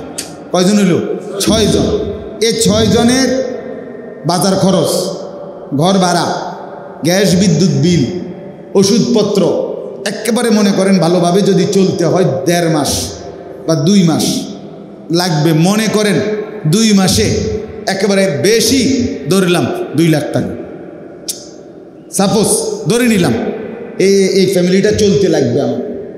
আর আমার একটা গাড়ি আছে ব্যক্তিগত, আমার বাড়ি আছে, মানে আমার ঘর আছে, আমার জমি আছে, গ্রামে কিনা জমি আছে আমার দেশে। তাইলে আমার যা আছে এই সবগুলো একত্র করলে দাম হিসাব ধরলে সৌদি আরব মক্কায় আল্লাহর ঘরের উদ্দেশ্যে যাওয়া, ওইখানে হজ্জের সময়কালীন থাকা, আবার ফিরে আসা, এই পর্যন্ত যেই টাকাটা লাগে, ধরেন এখন প্যাকেজ মিলাই দিছে 7 লাখ, 6.5 লাখ, 8 লাখ, কথার কথায় এটা একটা হিসাব করে দিছে না। তো এখন তো বুঝাই যায় কত লাগে, কারণ এটা তো একটা কি করে নেয়, 43 দিনের জন্য 40 দিনের জন্য একটা প্যাকেজ কইরা টাকাটা একসাথে করে কি করে নেয়। তাহলে 7 লাখ, এবছর গড়ে 6.5-7 লাখ টাকা করে হাজিরা কি যাচ্ছে, হজে যাচ্ছে। তো এখন এই 7 লাখ আর 2 লাখে কত হইল? আরও 1 লাখ ধরেন না, 10 লক্ষ টাকা। তাহলে আমার যেই সম্পদ আছে এটার হিসাব করে যদি 10 লক্ষ টাকা হয়, আমি এদেরকে সংসারের এদের খরচ দেওয়ার পরে যাওয়া থাকা আসা পরিমাণ সম্পদ আমার কাছে আছে, তাহলে এই ব্যক্তির উপরে হজ করা ফরজ। হ্যাঁ, তাহলে কি পরিমাণ মুসলমানের উপরে হজ ফরজ হয়? আমার গাড়ির দামই তো আছে 10 লাখ টাকা, বুঝেন না আমার কথা? তো আমার বাড়ির জমির দাম কত? আমার যে 18 শতক জমি আছে, আমার একসাথে কিনে একখান দিয়ে আরো বাপ দাদার বাপ মার থেকে যে পাইছি জমি, হেডি আমার দাদার আমলের জমি আছে না, আমার আব্বা মারা যাওয়ার পরে আমরা ওয়ারিস হিসাবে জমি পাইছি না। তো বলেন, আমি আমারটা বললাম আর কি, এবার আপনি আপনারটা ভাবেন, হিসাবটা বুঝেন কি পরিমাণ মুসলমানের উপরে হজ ফরজ হয়, অথচ আদায় করতেছে কয়জন, বুঝতেছে কয়জন? আচ্ছা, আমি এখন আমার সাথে আমার প্রিয় ছাত্র মাওলানা ইয়াহিয়া, সেও ভালো আলেম, বয়ান করে, কোম্পানিগঞ্জ মরক বাজার মসজিদের খতিব, ওই আসছে একসাথে, আমরা আমার গাড়িতে আসছে, আমি এখনও গাড়িতে ওরে উর্দু ফতুয়ার কিতাব থেকে পড়ে শুনাইছি। কোনো ব্যক্তির কাছে মনে করেন নবীনগরের এই রাস্তার পাশে আমনের বসতের জমি না, আলগা জমি আছে 10 শতক, এখান থেকে যদি 2 শতক জমি বিক্রি করলে সৌদি আরবে যাওয়া থাকা আসা, ওই যে কইলাম 8 লাখ ধরে নিলাম, এই 8 লাখ টাকা হয়ে যাবে।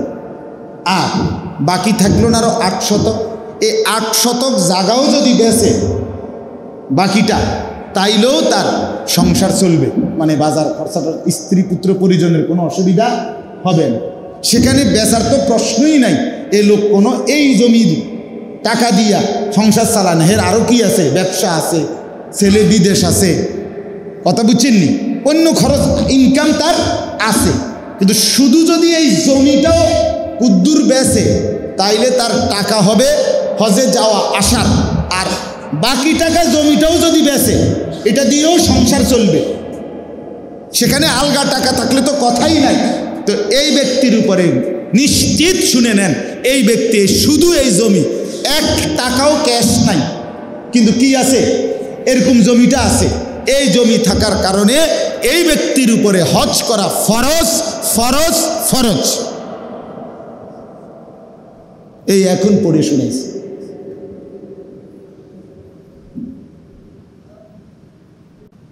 মকবুল ভাই বুঝছেন কথা, কি পরিমাণ মুসলমানের উপরে হজ ফরজ। আচ্ছা, তাইলে এবার আসেন এক কথায় একটা কথা বলি, সেটা হলো আল্লাহ তাআলা কোরআনুল কারীমের মধ্যে বলছে, ওয়াল্লাযীনা ইয়াকনিজুনা আয-যাহাবা ওয়াল ফিদ্দা ওয়া লা ইউনফিকুনাহা ফী সাবিলিল্লাহ ফাবাশশিরহুম বিআযাবিন আলীম। আল্লাহ বলেন, যারা স্বর্ণ রৌপ্য সম্পদ জমা করে রাখে, আল্লাহর রাস্তায় খরচ করে না, ওই যে যখন যেই ইবাদত আর্থিক খরচটা এটা করে না, আল্লাহ বলেন, হে নবী, আপনি তাদেরকে অত্যন্ত ভয়ানক জাহান্নামের আযাবের ভয় দেখান, সংবাদ জানান। ফাবাশশিরহুম বিআযাবিন আলীম ইয়াওমা ইউহমা আলাইহা ফী নারি জাহান্নাম ফাতুকওয়া বিহা জিবাহুহুম ওয়া জুনুবুহুম ওয়া যুহুরুহুম। রব্বুল আলামিন বলে, তার সম্পদ স্বর্ণরৌপ্য টাকা পয়সাকে একত্রিত করে বলের মতো গোল কুণ্ডুলি পাকিয়ে, ফুটবল এরকম বলের মতো বানিয়ে জাহান্নামের আগুনে প্রথম পোড়ানো হবে। এরপরে সম্পদ নামের সেই পোড়ানো বলটা দিয়ে ফাতুকওয়া বিহা জিবাহুহুম, তার কপাল, ওয়া জুনুবুহুম, তার 2 কোমর, ওয়া যুহুরুহুম, এবং তার পিঠ আগুনে পোড়াইতে থাকবে। হাদা মা কানাস্তুম লিআনফুসিকুম। আর ফেরেশতা বলবে না ফরমান, এটা বল না, এটা হচ্ছে তোর জমানো সেই সম্পদ। ফাদুকু মা কুনতুম তাকনিজুন। অতএব আজকে যা জমা করেছ সেইটার শাস্তি ভোগ করো। কেন দিলেন না যাকাত? কেন দিলেন না কুরবানি? কেন করলেন না হজ? হ্যাঁ, ছেলেদের জন্য, মেয়েদের জন্য, সংসারের জন্য। কে বলছে আপনারে? নিজের আখিরাত বরবাদ করে সংসার করতে বলছে কে? নিজে পেশাবের উপরে দাঁড়াইয়া মানুষের দুধ খাওয়াইতে কইছে কে? কথা বলেন না কেন? হ্যাঁ, আপনারে কে বলছে বলেন? মুসলমান হজ করতে বললে বলে কি, ছেলে তো এখনো বিয়ে করাই নাই, 2টা মাইয়াই তো বিয়ে দিতে বাকি, এখনো তো বাইত কদ্দুর গদ্দুয়ারে করি নাই, ডাইনে বামে আরো কদ্দুর জাগা লইতে পারলে না, বাড়িটা কদ্দুর সুন্দর হইতো, 2টা ছেলে তো হুজুর বিদেশ পাঠাইছি, আরো একটা ছেলে বাকি বিদেশ পাঠানো। মুসলমান ছেলে বিদেশ পাঠানো, মেয়ের বিয়ে, বাড়িতে বিল্ডিং কিংবা জমি কেনা, এর সাথে হজের কি সম্পর্ক? কথা বলেন না কেন? হ্যাঁ, এটার সাথে হজ্জের সম্পর্ক কি? কোনো সম্পর্ক আছে এটা? তো আচ্ছা, এবার আসেন, যাকাতের কথা বললাম, আমার আর সময় নাই, এই জন্য বলছি। কোরবানি, রাসূলুল্লাহ সাল্লাল্লাহু আলাইহি ওয়াসাল্লাম বলছে, সাফ বেটা নাফরমান, তুই কোরবানির দিন ঈদের নামাজ পড়তে আসবি না, তুই আসবি না, যা, শর্তই তুই আমাদের অন্তর্ভুক্ত না, যে কোরবানি দিল না। 3 নম্বরে হজ, এটা এই কথাটাই শুধু বোঝেন। রাসূলুল্লাহ সাল্লাল্লাহু আলাইহি সাল্লাম বলেন, মান মালাকা জাদান ওয়া রাহিলাতান তুবাল্লিগুহু ইলা বাইতিল্লাহ ওয়ালাম ইয়াহুজ্জা ফামাতা ওয়ালাম ইয়াহুজ্জা, যে ব্যক্তির উপরে সামর্থ্য ছিল কিন্তু সে হজ না করে মৃত্যুবরণ করলো, আল্লাহর কসম বাপ যুবক ভাই তোমাদেরকেও বলি, আজ তুমি বুঝার উদ্দেশ্য বলে হুজুর আমগরে এটি কি লেখা শুনাইতে আসেন না, নওজোয়ান এই অল্প সময়ের ব্যবধানে তোমারও সামর্থ্য আসবে, সামর্থ্য আসবে। আল্লাহ রাসূল সাল্লাল্লাহু আলাইহি সাল্লাম বলেন, সামর্থ্য থাকার পরেও যে হজ না করে মরে গেল, আমি জানি না সে কি ইহুদি হয়ে মরলো নাকি খ্রিস্টান হয়ে মরলো। আরেক হাদিসে বলছে নবী ফালিয়ামুত ইনশাআ ইয়াহুদিয়ান ওয়া ইনশাআ নাসরানিয়ান, সে মরুক ইহুদি হইয়া অথবা মরুক খ্রিস্টান হইয়া, বাকি মুসলমান হইয়া মরে নাই, এটা আমি নিশ্চিত দিলাম। নবীজি কোনো এই কথা বলে নাই যে আমি জানি না তোর মৃত্যু কি মুসলমানের মৌত হয়েছে না বেঈমান কাফেরের মৃত্যু হয়েছে, এটা বলে নাই। বলছে আমি জানি না তার মৃত্যু কি ইহুদির মৃত্যু হয়েছে না খ্রিস্টানের মৃত্যু হয়েছে, বাকি মুসলমানের মৃত্যু যে হয় নাই এটা বুঝছি। কথা বুঝো নাই ইলিয়াস? এটা আমি বুঝছি, মুসলমানের মৌত হয় নাই। বাকি কাফেরের মধ্যে কোন আইটেম কি হিন্দু না বৌদ্ধ মরছে না ইহুদি মরছে না খ্রিস্টান মরছে না নাস্তিক মরছে না মুরতাদ মরছে, এটা হেঁটে কইতে পারবো, বাকি মুসলমান না এটা বুঝলাম। এরপরে আর কি ধমক দিত বলেন না? এরপরে আর কি বলতো? জি এর চাইতে আর কি শক্ত কথা বলতে? কথা শেষ আমার। আমি এই জন্য আমি ইচ্ছা করলে শুধু উৎসাহমূলক ফজিলত বলতাম, কিন্তু আপনাদের কাছে মাসআলাটা গুরুত্ব বুঝায় বল। তাহলে বিষয়টা আর্থিক ইবাদতের প্রতি আমাদের আর্থিক ইবাদতের মোটা দাগে একটা হলো যাকাত, একটা হলো কোরবানি, আর একটা হলো কি হজ। এই তিনটি আর্থিক ইবাদতের প্রতি আমাদের গাফলতি সীমাহীন। এই জন্য এইবার সিদ্ধান্ত নিছি আমার হজ্জের ফ্লাইট আল্লাহ চাহে তো ইনশাআল্লাহ জুন মাসের 5 তারিখ আমার হজের ফ্লাইট। তো আল্লাহ যদি নেয়, নিয়ত করছি এর আগের দিন বুঝো যে কয়দিন আল্লাহ করাইলে প্রত্যেক বয়ানে এই হজ যাকাত কোরবানি এই 3 জিনিসের গুরুত্ব এটা বলে যাম টানা যা আছে কপালে, এটা বলতে হবে, এটা দরকার। উম্মতকে কে সচেতন করবে? সচেতনতা দরকার। খামখেয়ালি গেলে হইলে কার মনে না চায় ফোলাগা বিদেশ গেছে, ফাটাইব কয় হেতে তো কোঁতায় হেবড়া কোঁতায়, বুঝেন নাই? সুখের আলাপ করে কয় গেলাম দইলে হজে, কিন্তু হেতে তো কইছে ফাটাইব ফোলাগা বিদেশ। ওই ফোলাগা বিদেশতে টিয়া দিলে এবড়া হজে যায়, এবড়া জিমায় মাতালারে এমনি ডোলে কোঁতায়। হ্যাঁ এ দেশে বইয়া বাপরে এশকে রসুলের একটা সাফাসাফি একদম সোজা কথা, মানে মাইক খেলাইছে একদম জিলাপিয়ে বিরানিয়ে খিচুড়ি এমনি সুইরে লাইছে আপনার, উড়ে লাইছে আপনার নবীর এশকে। কিন্তু সামর্থ্য থাকার পরেও রাসূলুল্লাহ সাল্লাল্লাহু আলাইহি সাল্লামের রওজা মুবারকের সামনে যাওয়ার মতো আগ্রহ ভালোবাসা জন্মাইল না মুসলমান। তুমি কিসের আশিকে রসুল বেটা? তুমি কিসের আশিকে রসুল? তুমি হ্যাঁ রাসূলুল্লাহ সাল্লাল্লাহু আলাইহি ওয়াসাল্লামের রওজা মুবারক মদিনা সবুজ গম্বুজের নিচে দাঁড়াইতেই পারলা না। বলে হুজুর আমার সামর্থ্য নাই। তো সামর্থ্য নাই যারা হেরে কি আমরা কইছি? কথা বলেন না কেন? সামর্থ্য নাই যিনি তাকে কি বলা হচ্ছে? কিন্তু সামর্থ্যবান পিছপা হবে কেন? কার জন্য আপনি টাকাগুলো রেখে যাচ্ছেন? আপনার এতগুলো জমিন আপনি কার লাগা রেখে গেলেন? কার লাগা? হ্যাঁ তো এই সন্তানদের জন্য যে রেখে গেলেন, আর আল্লাহ রসুল বলছেন আমি জানি না তার মৌত ইহুদির মৌত হইল না খ্রিস্টানের মৌত হইল, এর চাইতে বড় জঘন্য কথা আর কি হইতে পারে? আল্লাহ আমাদেরকে বুঝ দান করেন, আল্লাহ আমাদেরকে কবুল করেন। ধরো আল্লাহ তাআলা আমাদের প্রত্যেককে ঈমান আমলের দৌলত দান করেন। অতএব দয়া করে আমি আপনাদের কাছে অনুরোধ করলাম, আপনারা প্রত্যেকেই ফিকির করবেন, বলেন ইনশাআল্লাহ। হিসাব করেন।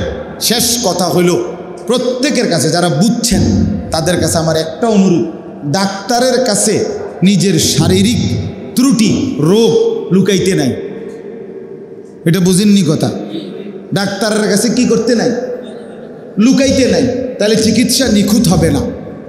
কারণ একটা কথা কমতির কারণে ওষুধের মধ্যে কি হইতে পারে? এলোমেলো হইতে পারে, এলোমেলো হইতে পারে। আপনি যদি এটা বলতেন হয়তো ওষুধটা চেঞ্জ করতো, আপনি এটা বলেন না।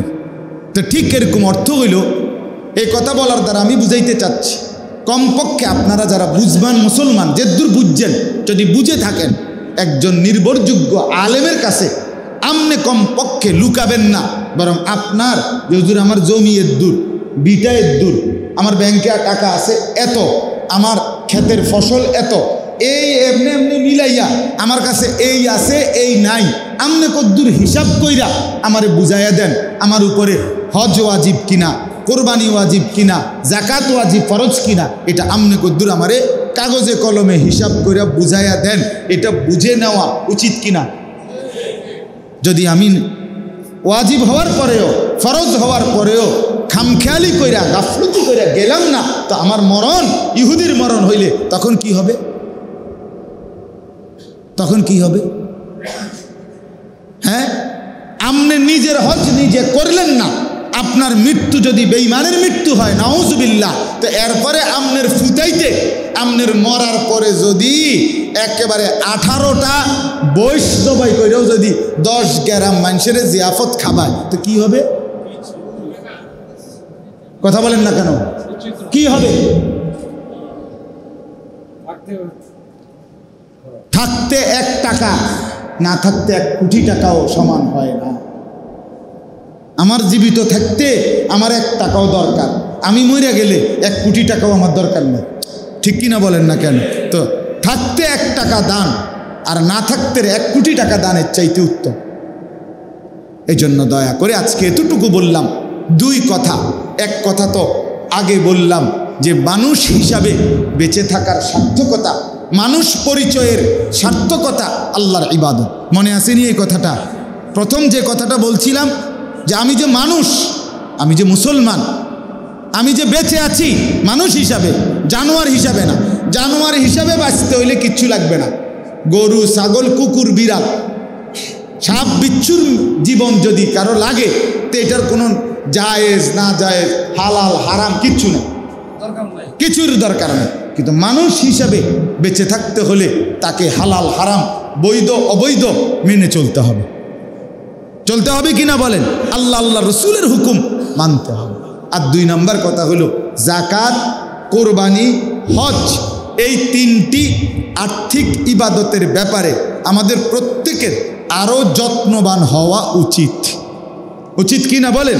নিজ নিজ ওলামায়ে কেরামের কাছে নিজের অবস্থা জিজ্ঞেস করে বুঝে জেনে নেওয়া উচিত। আল্লাহ তাআলা আমাদের প্রত্যেককে তৌফিক দেন, কবুল করেন। আজকের এই ইসলাহি মজলিসে আল্লাহ তাআলা বরকত দান করেন। আমার যুবক ভাইরা মহব্বত করে মাহফিল সাজিয়েছে, আল্লাহ তাআলা প্রত্যেকটা ছেলেকে নেককার হিসাবে কবুল করেন। আলহামদুলিল্লাহি রাব্বিল আলামিন। আল্লাহুম্মা আনতাস সালাম ওয়া মিনকাস সালাম। তাবারাকতা ইয়া দাল জালালি ওয়াল ইকরাম ইয়া আরহামার রাহিমিন ইয়া আরহামার রাহিমিন ইয়া আরহামার রাহিমিন। রব্বানা যালামনা আনফুসানা ওয়া ইল্লাম তাগফির লানা ওয়া তারহামনা লানাকুনান্না মিনাল খাসিরিন। রব্বানা আতিনা ফিদ দুনিয়া হাসানা ওয়া ফিল আখিরাতি হাসানা ওয়া কিনা আযাবান নার। রব্বিরহামহুমা কামা রব্বায়ানি সগীরা। রব্বানা হাব লানা মিন আজওয়াজিনা ওয়া যুররিয়াতিনা কুররাতা আ'য়ুন ওয়াজআলনা লিল মুত্তাকিনা ইমামা। মাওলায়ে করিম আপনি মাফ করে দেন, রব্বে করিম আপনি মাফ করে দেন, মেহেরবান মাওলা আপনি মাফ করে দেন। আয় আল্লাহ আপনি মাফ করে দেন, পেছনের জিন্দেগির সমস্ত গুনাহ মাফ করে দেন, সামনের জীবন নেক আমল দ্বারা ভরপুর করে দেন। আয় আল্লাহ সেজদাওয়ালা কপাল বানিয়ে দেন, কাঁদনেওয়ালা চোখ বানিয়ে দেন, জিকিরওয়ালা জবান বানিয়ে দেন, মোহাব্বতওয়ালা দিল বানিয়ে দেন, বন্দিগিওয়ালা জিন্দিগি বানিয়ে দেন। আয় আল্লাহ আমাদের সমস্ত কবরবাসীদেরকে মাফ করে দেন, কিয়ামত পর্যন্ত কবরের আযাব মাফ করে দেন, কবরগুলোকে জান্নাতের টুকরা বানিয়ে দেন। আল্লাহ আমরা যারা বেঁচে আছি আমাদেরকে ঈমান আমলের দৌলত দান করেন, ইজ্জত আফিয়ত দান করেন, তাকওয়া তহারত দান করেন, হিম্মত ইখলাস দান করেন, 5 ওয়াক্ত নামাজ জামাতের সাথে আদায় করার তৌফিক দান করেন। মাওলা আমার মুরব্বী বাবা চাচাদেরকে আরও বেশি নেক আমলের তৌফিক দান করেন। আমার জওয়ান যুবক ভাইদেরকে আল্লাহ আপনি কবুল করে নেন, আল্লাহ আপনার দ্বীনের দিকে ফেরায়া দেন, 5 ওয়াক্ত নামাজি বানায় দেন। মোবাইলের আসক্তি থেকে বাঁচান, নারীর আসক্তি থেকে বাঁচান, মদ জুয়ার আসক্তি থেকে বাঁচান, জিনা ব্যভিচারের আড্ডা থেকে বাঁচান। আল্লাহ ছেলেগুলোকে বদলে দেন, যুবকদেরকে বদলে দেন। আল্লাহ আজকের এই মাহফিল যেই যুবকরা সাজিয়েছে তাদের জিন্দিগি সাজায়া দেন, তাদের চেহারা সাজায়া দেন, তাদের চুল সুন্দর করে দেন, আখলাক সুন্দর করে দেন। আল্লাহ এই মসজিদখানা কবুল করে নেন। মসজিদের প্রথম দিন থেকেই পর্যন্ত জায়গা দিয়ে, জমি দিয়ে, টাকা দিয়ে, পয়সা দিয়ে, বুদ্ধি দিয়ে, পরামর্শ দিয়ে যারা যত খেদমত করেছে সকলকে আপনি কবুল আর মঞ্জুর করেন। মসজিদের ইমাম সাহেব, খতিব সাহেব, মুয়াজ্জিন সাহেব, কমিটি, মুসল্লি সকলকে কবুল আর মঞ্জুর করেন। আয় আল্লাহ অসুস্থ বিমারি যারা শিফা করে দেন, প্রত্যেকের কামাই রুজিতে হালাল বরকত দান করেন। প্রবাসী বিদেশি যারা সহি সালামতে নিরাপদে রাখেন, আমার গোটা দেশের উপরে খায়র বরকত নাজিল করেন। আল্লাহ আমার দেশের শাসক থেকে শুরু করে দিন মজুর পর্যন্ত আল্লাহ প্রত্যেককে নামাজি বানায় দেন। চাচা যান তার মার জন্য দোয়া চেয়েছে, আল্লাহ মার কবরকে নূরে নূরে ভরপুর করে দেন। যেই উলামায়ে কেরাম এসেছেন আল্লাহ প্রত্যেকটা আলেমে দ্বীনকে উম্মতের ফিকির দান করেন, দর্দে দিল দান করেন, দর্দে নববী দান করেন। রব্বির হামহুমা কামা রব্বায়ানি সগীরা। আয় আল্লাহ মা বোনদেরকে পর্দা পুশিদা দান করেন, মা ফাতেমা রাবেয়া বসরিয়ার মতো বানিয়েই দেন। ফিলিস্তিনের মজলুম মুসলমানদেরকে রেহাই দিয়ে দেন, ইসরায়েলের ইহুদি বেঈমানদেরকে ধ্বংস করে দেন। রব্বির হামহুমা কামা রব্বায়ানি সগীরা। সুবহানা রব্বিকা রব্বিল ইজ্জাতি আম্মা ইয়াসিফুন ওয়া সালামুন আলাল মুরসালিন ওয়ালহামদুলিল্লাহি রাব্বিল আলামিন।